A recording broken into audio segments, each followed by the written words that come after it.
Барлықтарыңызға сәлем, каналыма қош келдіңіздер. Менің каналыма қолдау білдіріп, каналға жазылуды ұмытпаңыздар. Ол үшін осы видеоның астындағы қоңырау белгісін басып қойсаңыздар, менің видеоларымды бірінші болып көре аласыздар. Бүгін осы шарға өте дәмді пирог дайындаймыз және жасау жолы оңай, көп уақытты алмайды. Бүгін оразаның 18-ші күні. Ұстаған оразамызды Алла қабыл етсін. Ең алдымен құрғақ ыдысқа жұмыртқа мен қантты қосып, аппақ болып көтерілгенше миксермен әбден араластырамыз.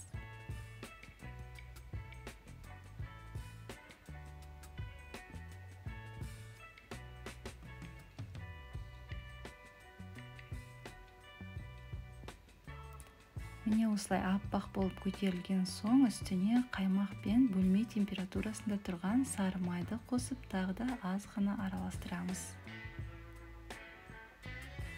Бұдан кейін алдын ала өлшенген және електен өткен ұнды разрыхлитель қосып, массамызға саламыз. Бұдан кейін қасықпен немесе лопаткамен астынан үстіне қарай араластырамыз. Май жағылған формаға массамызды құйып, бетіне смородина, яғни қарақатты салып шығамыз.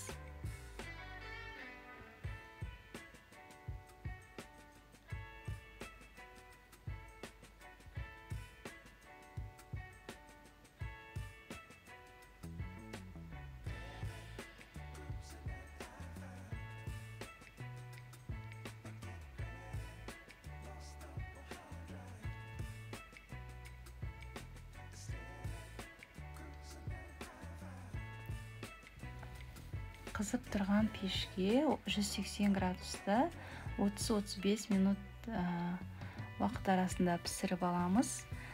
Және пирогтың піскенін ағаш шпажканың көмегімен тексереміз. Құрғақ болып шықса, дайын болғаны. Міне менің пирогым дайын болды. Осындай жұмсақ.